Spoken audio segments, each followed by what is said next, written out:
Votes are officially being counted for the 2023 general election in Washington and in Idaho. And we'll have the latest results running at the bottom of your screen throughout the show and throughout the morning. Good morning, everyone. I'm Channing Curtis. And I'm Tim Pham. We'll be covering all the races all morning long. But first, we want to get you out the door with your weather forecast. Meteorologist Thomas Patrick tracking a more dry day today. But Thomas, it does feel a little bit cooler. Yeah, it is definitely much cooler this morning compared to our last couple days. Usually because, well, if it's clear at night, it tends to get cold at night, and that's the case that we have here.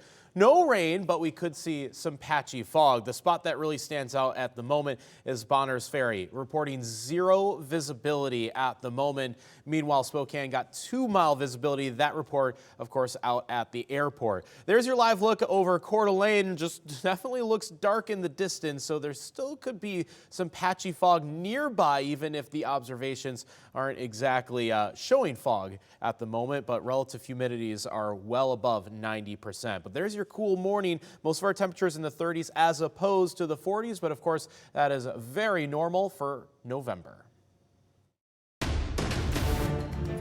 One of the biggest races in Spokane we are following this morning is for Spokane Mayor. Incumbent Nadine Woodward is looking to keep her place as the city's leader against Lisa Brown. So this morning, KREM 2's Nicole Hernandez is joining us live in studio with a closer look at the mayoral race. Good morning, Nicole.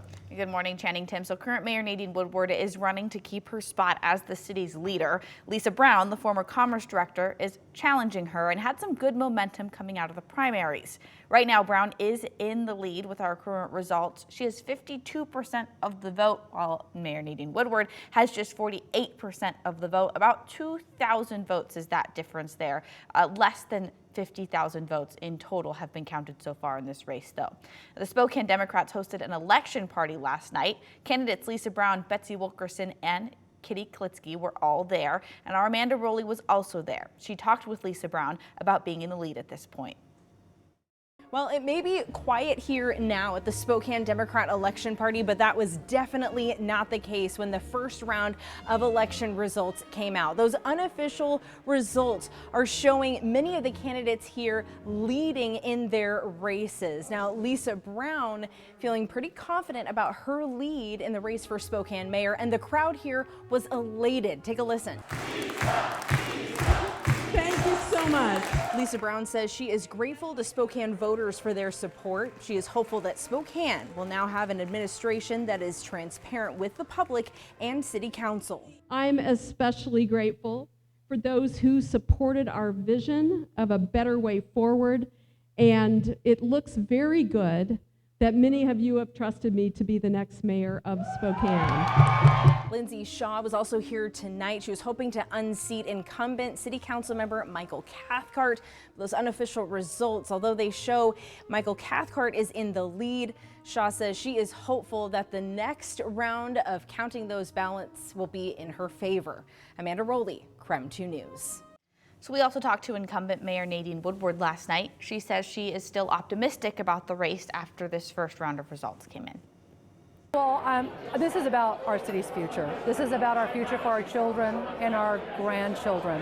And we need to stay on the right path and not become like cities up and down the West Coast that have failed and or are failing right now.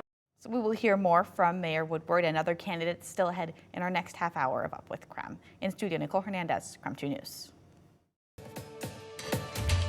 All right, thank you, Nicole. Right now, we are taking a live look at the Kootenai County Elections Office this morning. Now, definitely the workers there were probably there pretty late last night trying to get all of those ballots counted for everyone. They actually live streamed their process, all in an effort to build more trust in the voting system. So as you can see there are 4 different actual camera angles where when there are people in there, you can see them actually tabulating every single vote. It's a really cool experience. It is, and it will be very busy later. Of course, they needed a good night rest after a full day of counting.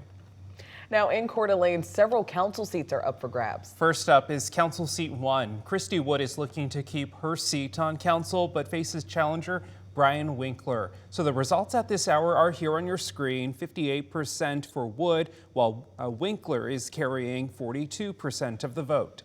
Now let's take a look at the race for council seat number 3. Incumbent Dan Gookin is facing off against Clark Albrighton. At this hour, Gookin is leading with 60% of the votes. They're leading by just over 2,100 votes, actually, to be exact.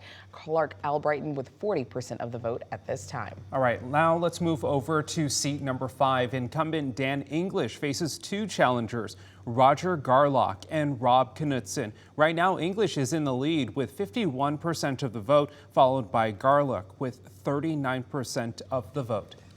Now, we will be tracking the very latest election results all across our region all this morning, throughout the evening, and even into tomorrow morning on Up with KREM. But if at any time you want to know where a candidate you voted for stands, just text us the word results to our number 509-448-2000, and we'll send you a link with all of that information right to your phone.